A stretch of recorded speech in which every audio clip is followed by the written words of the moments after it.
Before the Environmental Protection Agency was even an idea, America's environment was in chaos.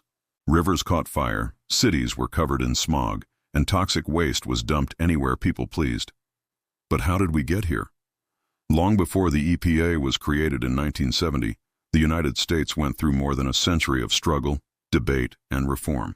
This is the story of how America learned, slowly and painfully, to protect the world around it. Let's rewind time. It's the 1800s. The Industrial Revolution is changing everything. Steam engines, railroads, and factories are making the country richer than ever before. But the cost? Forests are vanishing. Wildlife populations are collapsing. Rivers are filling with industrial waste, and no one seems to care. There were 9:02 a.m., 10/17 to 2025. Muhammad Habib. After the Civil War, America was a nation in motion. The country was rebuilding, industries were expanding, and optimism was everywhere. Railroads connected cities that had once been weeks apart, factories buzzed with machines, and investors saw nothing but profit on the horizon. It was a time of energy and ambition, but it was also a time of overconfidence. The government had encouraged massive expansion through land grants and easy credit.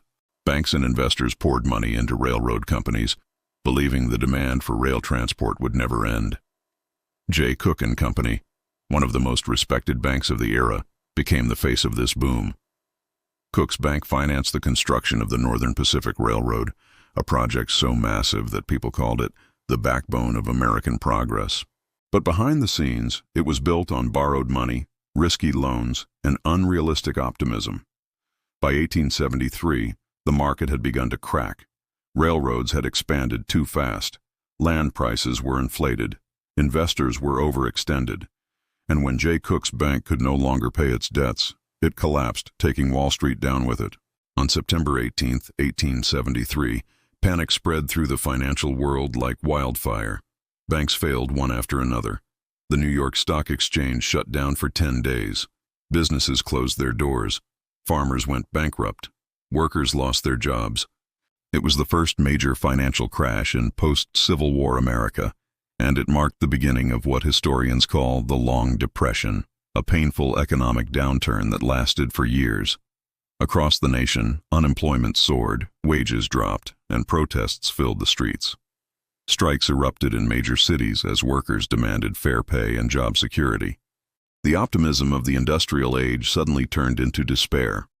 But the panic of 1873 was more than just a financial collapse. It was a wake-up call. It exposed how fragile the new industrial economy was, built on speculation rather than stability. It forced Americans to question whether endless growth was really sustainable.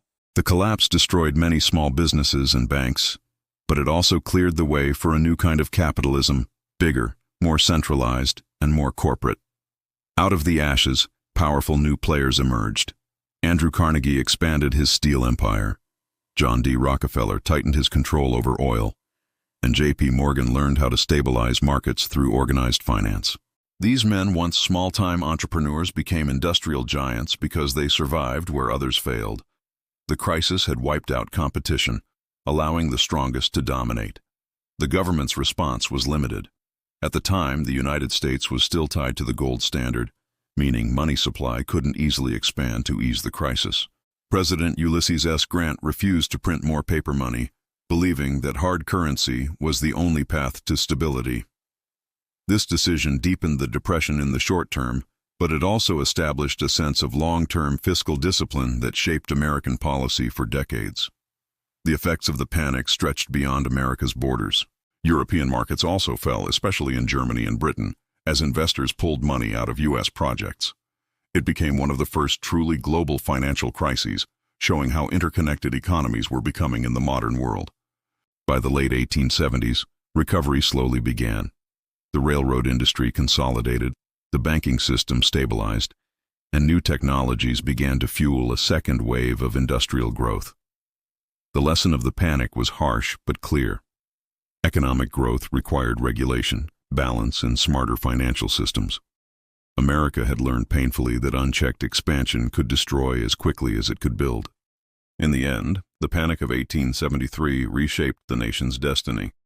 It marked the end of reckless speculation and the beginning of corporate America.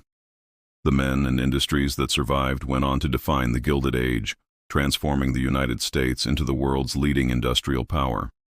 So when we look back at the Panic of 1873, we were not just looking at a financial crash. We were looking at the birth of modern American capitalism. It's a story of greed, ambition, collapse, and rebirth. A reminder that progress always comes at a price, and sometimes the road to greatness is paved through crisis.